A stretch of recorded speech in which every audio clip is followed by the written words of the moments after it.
And my first question, so with dual coding, are you a beginner? So give me a B, intermediate, an I, or would you consider your knowledge to be at advanced level? Give me an A, and if you're an A, then I'm going to be probably asking you some questions. So I'm going to share what I know so far. Sunny Hull, okay, it's very nice and sunny here in London. Thank God it's sunny. God to think help us when it starts to get poor weather when we're all locked in at home. Okay, so B's and I's. Hello from Leicestershire.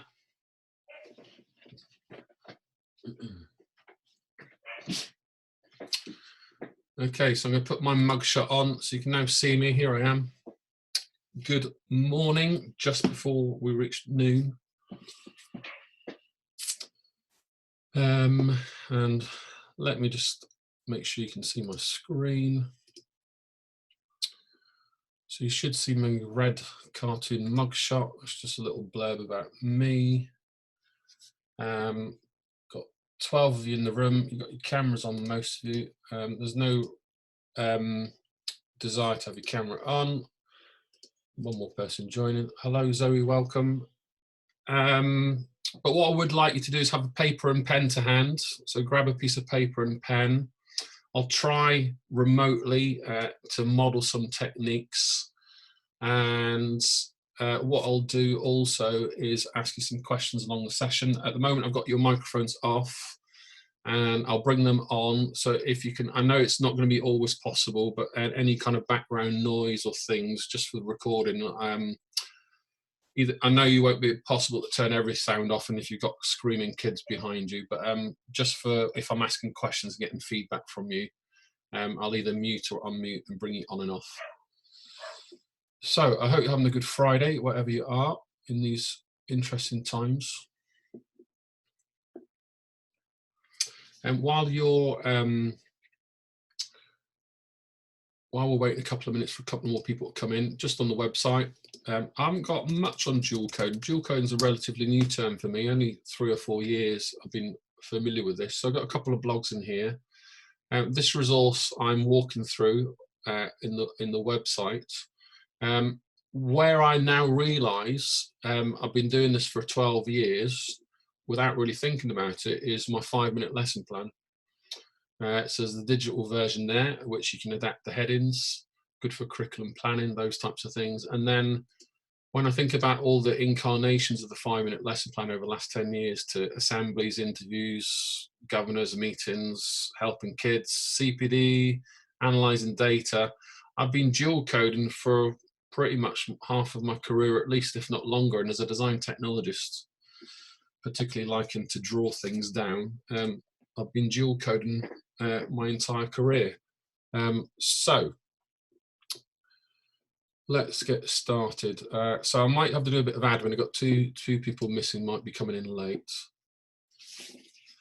So it'll all get recorded. Have some paper to hand, a pencil, and so let's go. So just in case, I'm going to assume you're familiar, so I'm going to skip intros. I've been teaching 25 plus years, website going 12 years now, full-time job. It's taken me, well, it was until last week, around the world. Dual coding. So I want to start off in the chat box. So I just got one person coming in. In the chat box, could you tell me, in a short sentence, your definition? What do you understand dual coding to be? Okay, so give me a definition.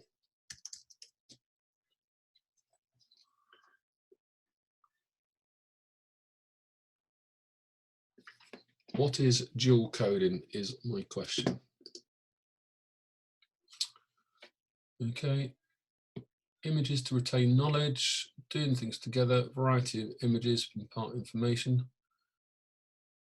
words and pictures. Okay, sure.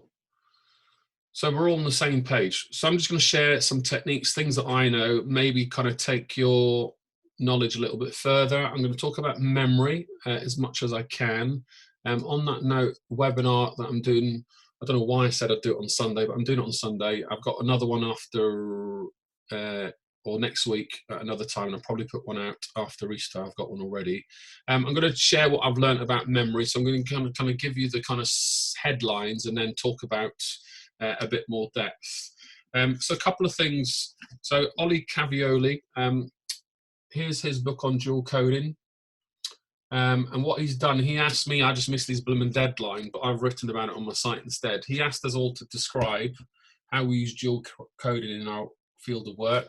Ollie is a former special needs head teacher. He just happens to be a fantastic artist.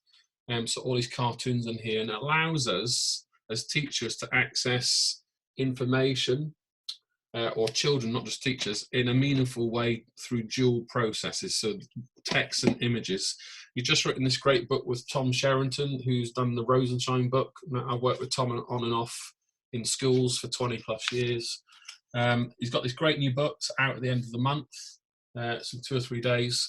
What I love about this particularly is it's bite-sized one-page summaries, and what you can do with this is it's easy to retain. It's perfect for teachers who are time poor.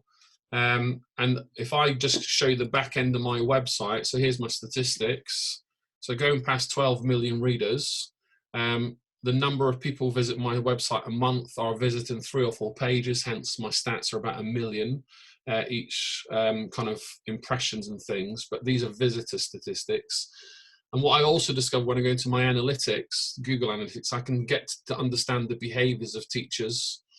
And the average reading time on content on my site is for 1.5 minutes. So when I go to the blogs, not only do images support readership and retention and knowledge, but I can get to understand teacher behaviors. And this is for the last 10 years of writing a blog, it's allowed me to understand the working habits of teachers. And one of the resources I got done a long time ago, if I just signpost these cartoons, so if you've got a hyperlink at the bottom there, everyone, that gives you this graphic. And so in my Mark Plan Teach book, there are 30 chapters, and I've had them all dual coded because no one has time to read 60,000 words. So what I thought would be the best thing, and I guess I can now see this emerging through lots of people's publications, is cartoon summaries to allow people to retain more knowledge. So if it works, if cognitive scientists say this works, then it's going to work for us. It's also going to work for kids, and it's going to be even more critical if you're 12 years old. So here's a 1 minute definition on the screen. I'll just give you 30 seconds to skim through that.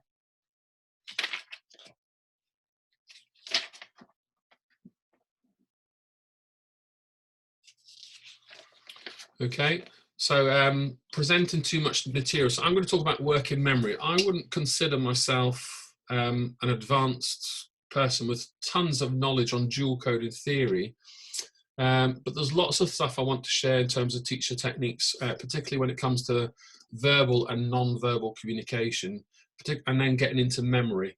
So how can we use it? Well, these things you'll be doing all the time already. So you'll be having kids read over materials. Probably when we all remember to our time at school, we were reading reams and reams of revision notes. Your teachers probably said, just highlight everything, read it, and try and retain it. But what dual coding allows us to do is just find other ways, particularly these 3 or 4 down here, speech, cartoon, video, other ways to help process. So you've got tools such as mnemonics, where we might use an acronym and allow kids to retain knowledge. So I'll be testing some of those with you as we go through. So I'm going to do a couple of little example exercises. If 1 or 2 of you joined the retrieval practice, you'll see 1 or 2 crossovers. Essentially it's the same thing. There's a key resource I'm going to probably just swap slides with and dig it out and show you a key resource you can use through retrieval practice, which builds in dual coding techniques. So here's a first exercise. I want you to have a piece of paper and a pencil to hand, and I'm going to show you text. So Kate, I'm expecting your drawing today to be better than yesterday's. So here is a worksheet. Let's say I give you this worksheet in class. I want you to read the first 2 paragraphs.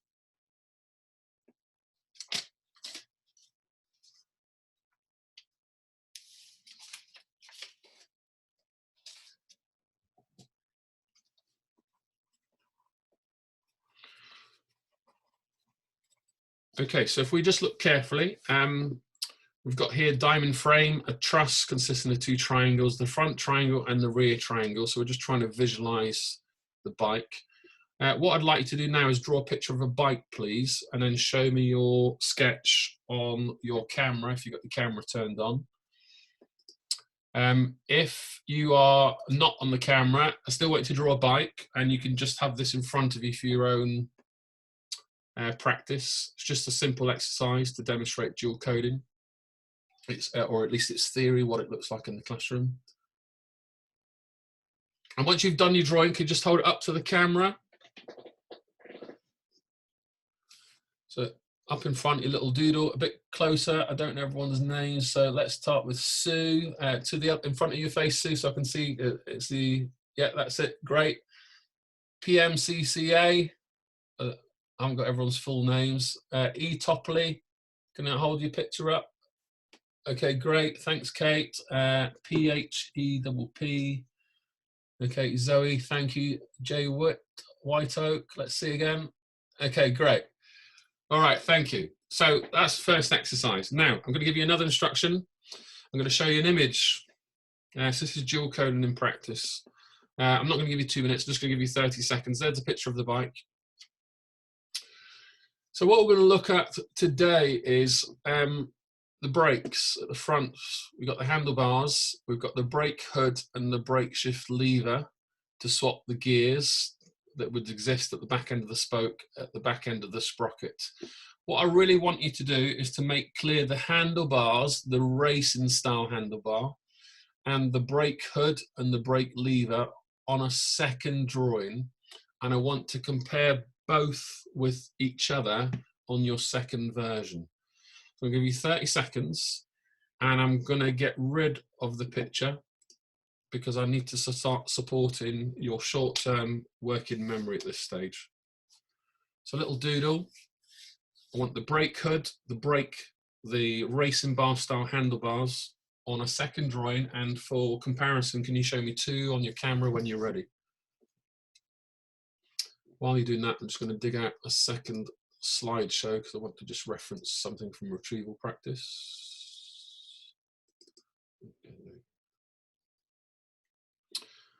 Okay, so let's see, that's 30 seconds. Stick them up on the screen.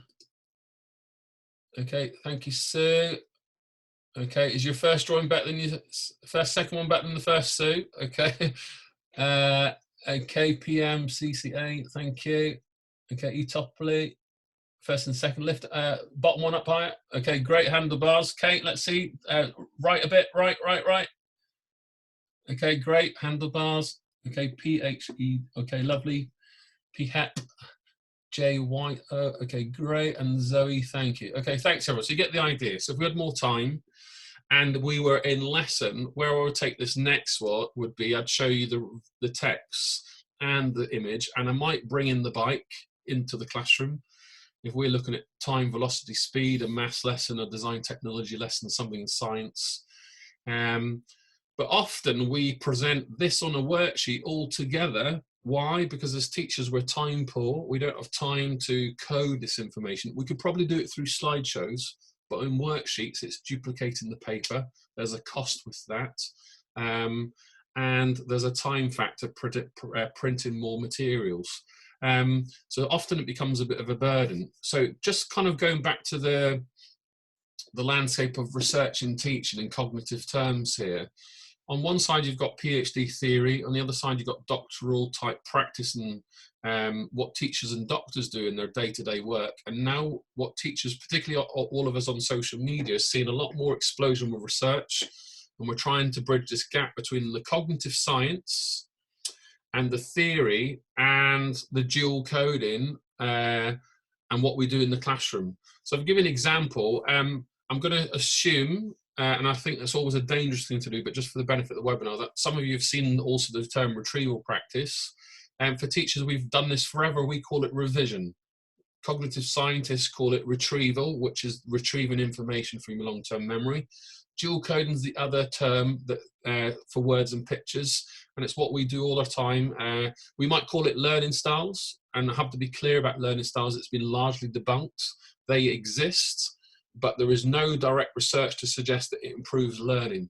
On my experience of 12 years on social media now is the myths of learning styles are still prevalent to a high proportion in America.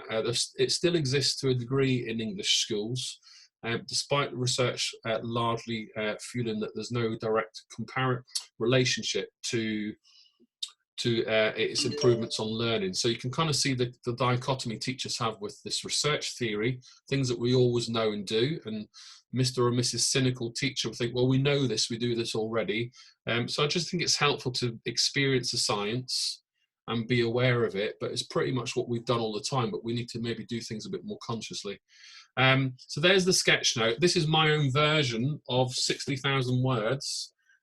Dual coding. Now that I would say that sheet there is a bit cognitive overload, but there's another 34 behind the scenes where each chapter is summarized. Before I move on, if I just show you the sketch of my publishers in my new book, Just Great Teaching, there is her first drawing. And this is despite her cycling to work every day to Bloomsbury headquarters near Tottenham Court Road in London. And that's from her memory, which is a working memory. Her bike's in her long-term memory, been cycling a long time, but you can see her second version's improved when she drew the second picture alongside a photograph of a bike. So you can see how our working memories, even when we are a bit more wise and with qualifications, we're still limited by our capacity to recall information. So let's go and take it a bit further. Memory, give me it in the chat box, and a B for beginner, I for intermediate, and a for advanced. Okay, I'd pitch myself at intermediate level. I'm hoping by Sunday, by my webinar, I've learnt a few other things. Give me a B or an I or an A. If you're an A, I'm going to bring you in to take part in the webinar. Okay, so mixed bag. So this is where I'm at with working memory. And while this is, I'm just going to reload this slide. So you've got short-term memory. So I might give you the word, let's come up with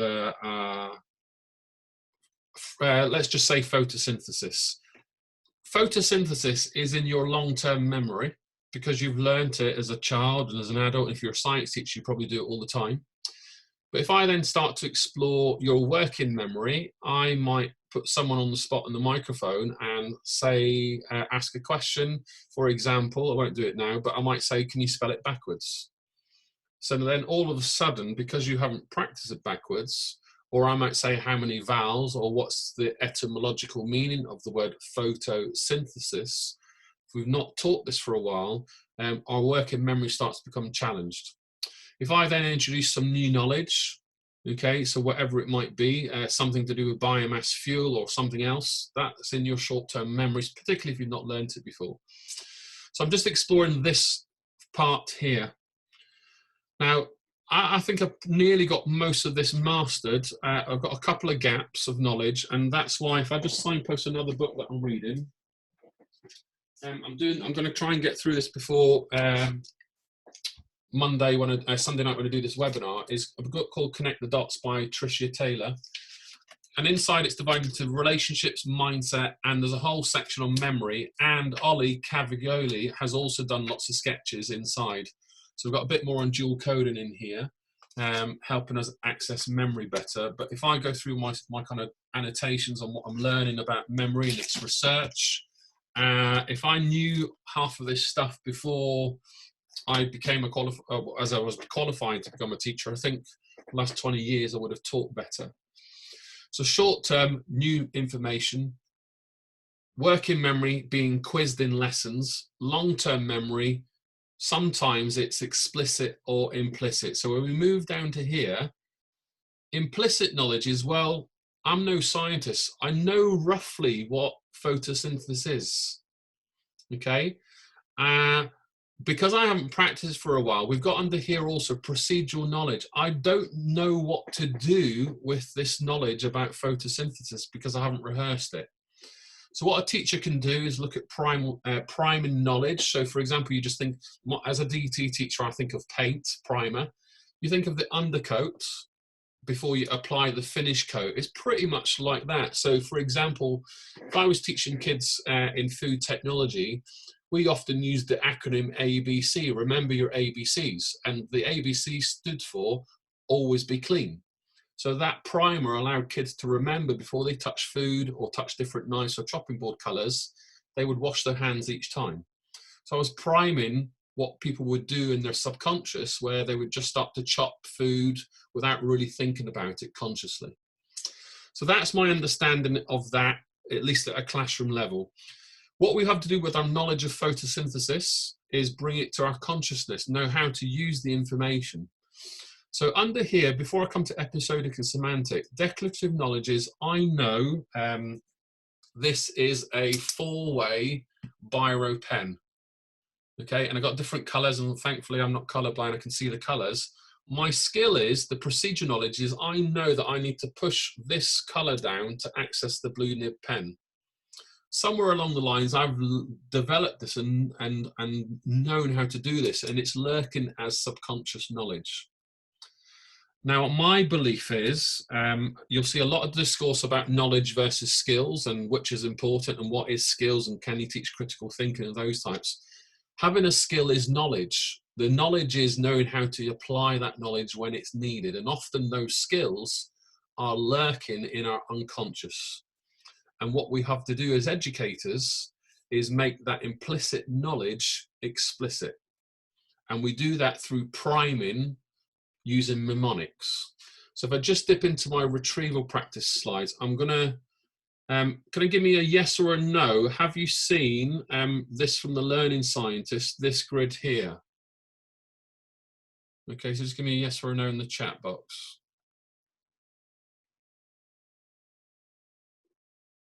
Okay, so most of us have. Great. So I think this is great for priming knowledge, great for retrieval, and retrieval is cognitive science, it's long-term memory, working memory. Teachers, we call it revision, remember. This is the resource I advocate as the thing to do to test and build up knowledge. I also see it as a great lesson plan tool. I also see it as a great curriculum model to follow.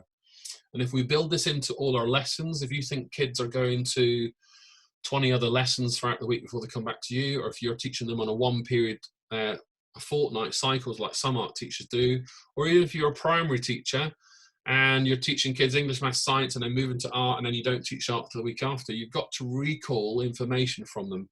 So my top tip with this resource from the Learning Scientists is blow this up to A3 paper, laminate it, get kids with a board pen, and get them to retrieve information rather than you give them the information. And on the green zone, ask them a key question to clarify misconceptions. I've noticed in your books, you're doing X, Y, Z. Here's the key question for today. How do you spell photosynthesis? Let's just check because we didn't do it a month ago. Now back to my 5-minute lesson plan. I worked on the same premise. So you've got a what, why, how methodology here. This was to reduce the burden on lesson plans for teachers, particularly new teachers. The objective here is photosynthesis. The why is stickability. I want this to stick. John Hattie calls this teacher clarity. Teachers that are clear and precise about the learning have a higher impact on outcomes. Being the DT teacher and living in a classroom with loads of Pritt sticks, I thought about glue. How can I make learning sticky? And if kids leave the classroom and come back tomorrow, what's the key thing with photosynthesis I want to stick? Well, I may, for the engagement area, may dress up as a sunflower, may paint my face yellow. I don't have to, but I need to make sure that I hook kids in and make learning stick. And whether it's you get the textbooks out, you open up get a sunflower out of the kind of science classroom by the windowsill, whatever you're going to do, a way to hook kids in. How you teach is all the other zones, and we all do it differently. Now, just for context, on your chat box, can you just tell me what age group teachers you teach? Is it 4 to 18? Is it 3 to 11? Just give me an idea so I can frame my conversations. And again, so all key stage 4 and 5. Okay, great, thank you. Now, taking it further, a lot of experienced people watching. Lesson 1 there is my photosynthesis lesson. Lesson 2 is biomass fuel. Lesson 6, I move on to life on Mars with water or without water. As I go to lesson 11, I need to keep quizzing kids. If I want key knowledge to be retained, I need to regularly quiz. So the research is really clear. Regular quizzing is really good for children. It's also probably good for adults, which is often I advocate. Teacher professional development has to be regular, not 5 bog standard inset days spread around the year. So that's great for experienced teachers with busy curriculums. I think it's a good model for new teachers to follow as they're developing their subject knowledge, and it kind of blends in with retrieval practice. So now if we pop back to the memory, so we've looked at short term, a new word. So I've talked about on the bicycle, for example, the brake hood, and we might talk about its materials, what impact it has on time and velocity and speed.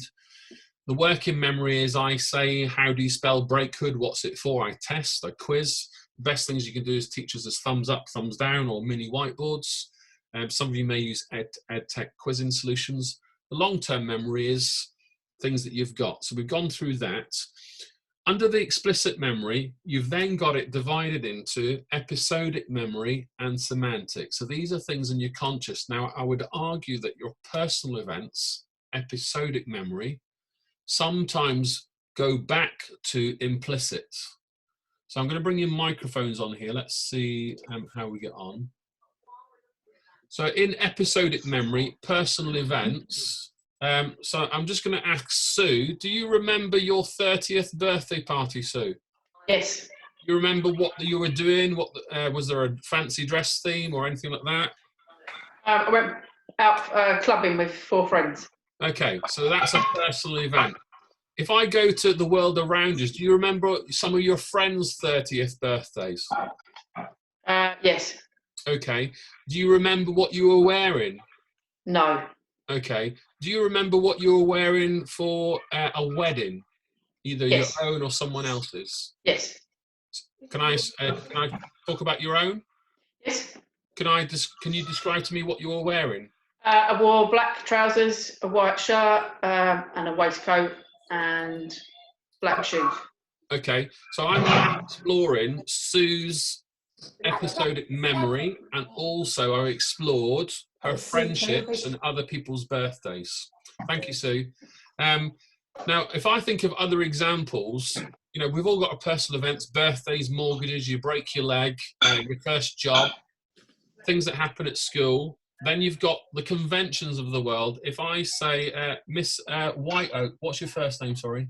Jennifer. Jennifer. Jennifer, if I say 1 + 1, what does it equal? 2. Okay, if I go A, B, C, D, E. E. Jennifer knows semantically the memory of general knowledge about the world because you've built up that explicit knowledge. I'm bringing it to your explicit consciousness now, but it's lurking under your implicit memory. Okay? Now I'll give you some other examples of the kind of greater scheme of things. I remember exactly where I was when Princess Diana died. As an NQT in 1996, I think, or 97. 97. I was, and again, memory's not reliable. I was working in a sports bar, 3:30 at night, covered in beer, shorts and t-shirt, getting the night bus home on Oxford Street. And I woke my flatmates up because I'd just seen the news on the telly, and it kind of, all the people that were drunk, they sobered up pretty quickly. I also remember when the Twin Towers collapsed because I was in my workshop. I can't remember the exact day, but the 9th of the 9/11, and my colleague came in. I turned the telly on, the big ones that you have on the wall, and I looked up and I saw it collapsing as the kids had gone home. Those are the 2 examples I always share in teacher training days, and the one that I'm going to use now is coronavirus because it's going to impact on all of us. And if I say, do you remember the time when Boris Johnson said schools are now closed, you'll probably remember where you were, perhaps what you were wearing, as long as you keep it in your explicit consciousness. And when you forget in 5 years' time, if we don't regularly retrieve this, if it's important information, which in this case it might not be, unless it's traumatic or you're kind of exploring adrenaline and those types of things, it's going to lurk in your implicit consciousness for a long time. So that's what I know about memory. So your microphones are on. Have I missed anything crucial, or is there anything you want me to just cover? Don't be shy. I don't know all the answers, by the way. Okay. So I think if all teachers learn this, or schools in particular protect professional development for teachers to learn this more, I do think we would be better educators. The challenge for all of us is, how do I then translate this into my classroom if I've got 30 kids in front of me? Now, you all teach different age groups. You'll all teach different types of kids. If you've got 30 kids in front of you, could you just put in the chat box the subjects that you teach, so I can get a range of subjects? Then it comes 89. That's 79. Good bit of maths going on in the background. Sorry, this is my daughter. That's good. Good bit of quizzing. So we've got history, science, chemistry, languages. So already, what you do in these subjects are going to, the way you access this memory in dual code is going to be very broad. And here lies the challenge with the teaching profession. One idea will not work in every classroom. And I'm going to be, I'm sure you've all seen Rosenshine stuff. Let me just put it on the other set of slides. It's bursting all across the profession on social media. If you've not seen it, go to my blog. I've written a 5-minute summary. This is again going back to, here's the PhD theory from Rosenshine. What we do as teachers in the classroom, we do all these things. We don't need research to tell us, okay? But actually it's helpful because it now gives us the science to support that actually what we do as teachers. And now you're seeing it all over social media. Parents are struggling not only to balance working at home and looking after their kids, but the parents that are trying to homeschool their kids suddenly realise it's a bloody hard job to do, and teachers do amazing work with 30 kids in front of them, whereas our parents are just struggling with 2, 3 or 4 kids at home. So it's a great time to be a teacher, in my opinion, despite the challenges. But here you've got the practice of Rosenshine's 40 years of research. This was published in 2012. It's burst all over social media in the last 2 or 3 years. Of the 170 schools I've visited, I'd say less than 20% of schools are aware of it. So I'm gonna, I won't ask for chat boxes. Just make sure you've seen it. Have a look at the blog. All those 17 things you won't do in one lesson. Don't turn it into a checklist, but maybe translate this into your subject. Alongside memory, I believe it will make you a much highly effective teacher. The challenge is, how do you then translate it into exercises, this type of stuff? And again, if I then say, right, you're all teaching 4-year-olds tomorrow, suddenly we're all out of our comfort zones. And then I put you with 30 in an early years classroom, it gets even more difficult. So if I just go back to the 5-minute lesson plan, it's on the site here. Again, I was doing this subconsciously as a teacher, and you have been doing too. And you'll often get Mr. McGill, the cynical teacher, oh, this research has told us nothing new. It's just blending the practice with the theory, which is what I think it's a good thing. So if you go to the templates here, the 35 I showed at the start of the webinar, if I think when I first published the 5-minute lesson plan 2007 to help those NQTs, I've since evolved into dual coding other aspects of school life.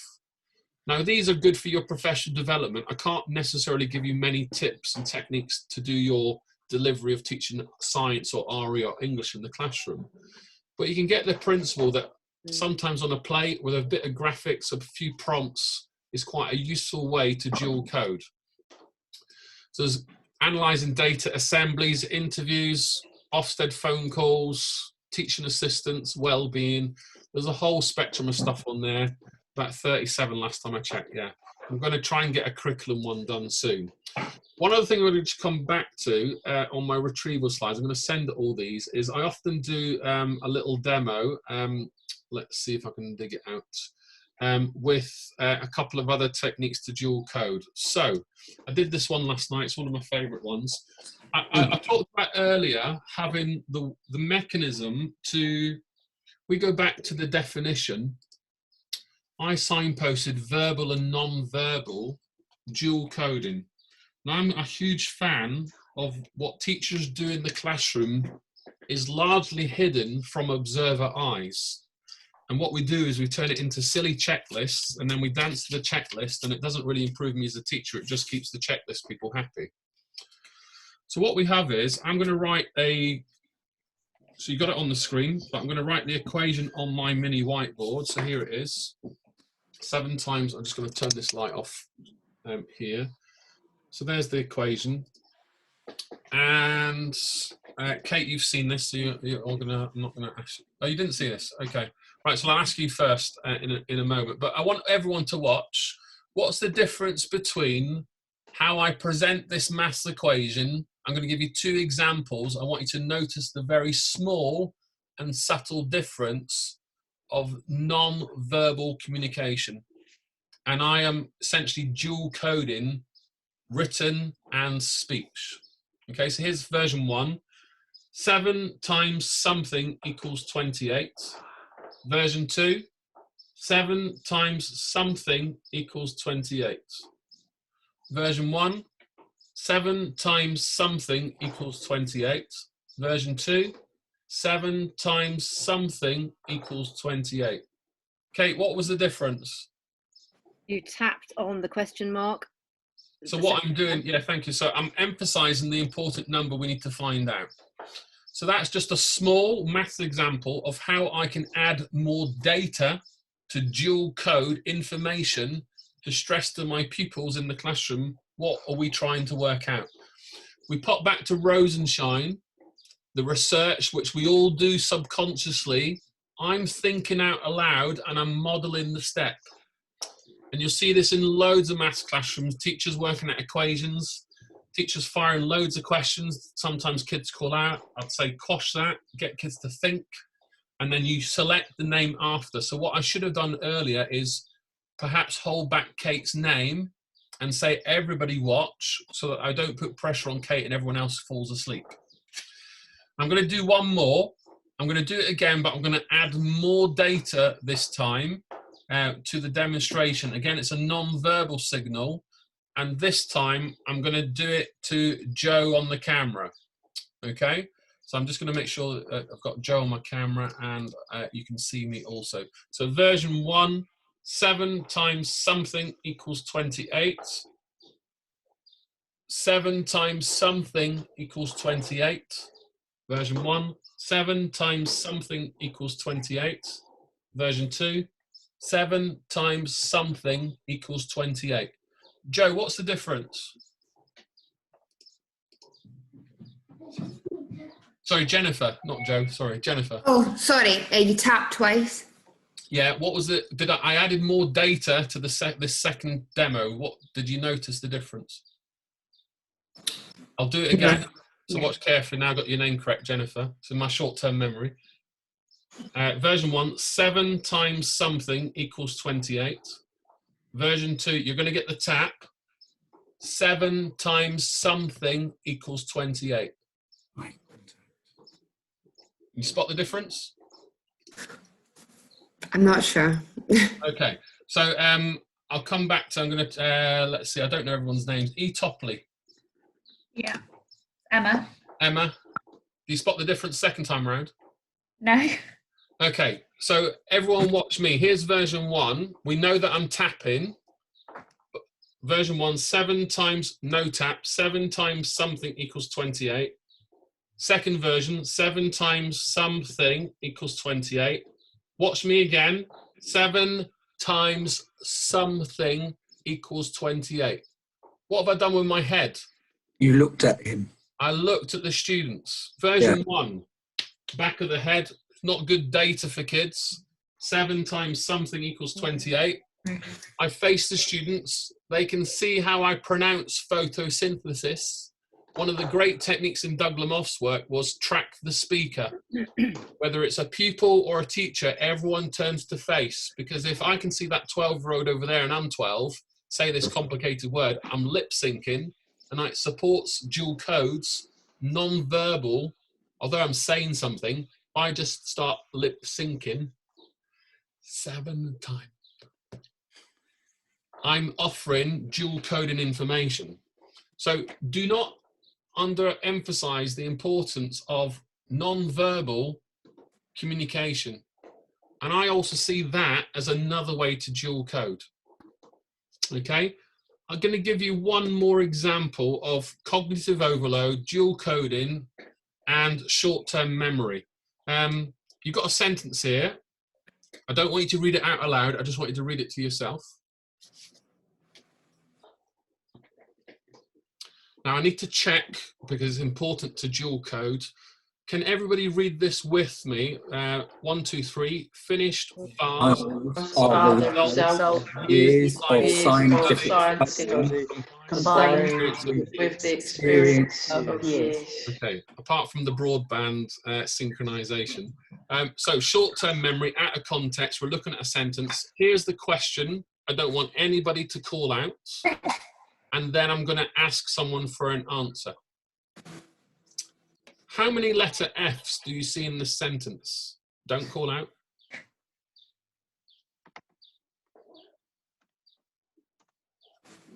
Okay, Sue, how many? 5. Emma? 3, I thought. Jennifer? 2. Oh, Joanne? 6. 6. Well done. There's 6.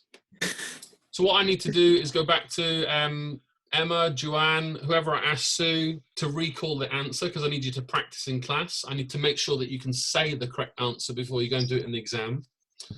And this is, again, in your short-term memory. Now, some of you are thinking, how did I miss 6 letters? I'm a qualified teacher. I can write and spell, and I've missed these. Well, first of all, if we do the phonics, fox is finished as a fox sound, f. Of is a ov sound, and plus of's not a command word, so you'll skip it. You don't think it's important. Whereas a command word such as scientific, combined experience, years, these are critical words. So you make sure that when you're being quizzed in class or for an exam or a test, we then experience redundancy effect, which is I then give you too much Issue information poster. and it starts to become work in memory where it starts to be challenged. So what I did was I presented this sentence. The work in memory was how many letter Fs, just as a demo, even though it's redundant information. And by presenting too much, it becomes wasted information, and then it starts to produce a poor performance. Hence, only 1 person out of 4 that I asked got the correct answer. So here's a slide. If you look at the blue side, and then look on the right-hand side. If I say bears enjoy eating honey, it's written and there's graphics. It's too much all at once. What I should do is a more effective teacher is just dual code images and I say it. Or I might have it written and hold up 2 pictures, or if I want to, have a honey and the bear in the classroom. Okay, might be a health and safety risk. Then I do this instead on my slides. Bears enjoy eating honey. I ask a student in the class, can you say this complicated sentence to me? I then present the honey. Can you dip your finger in, taste it, describe? I might want to bring the bear in next.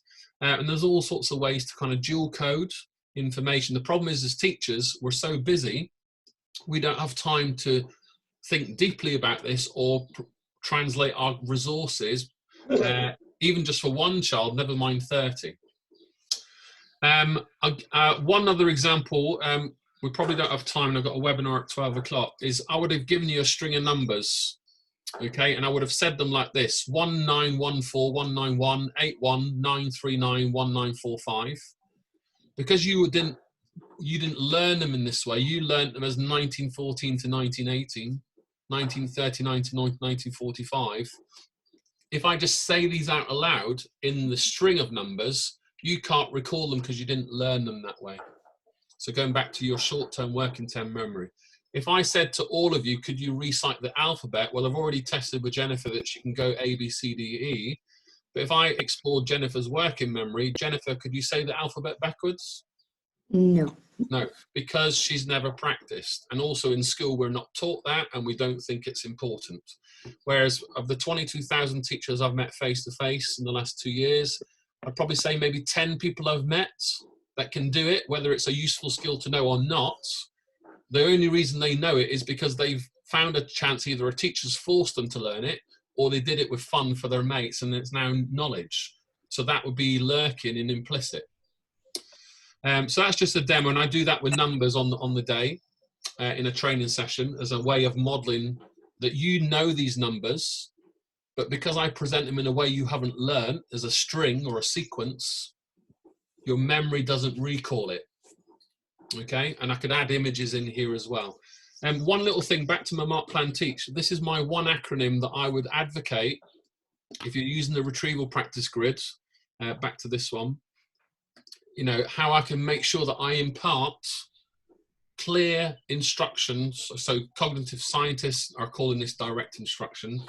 I would say materials, you're going to be in or out of your seats, noise level and time.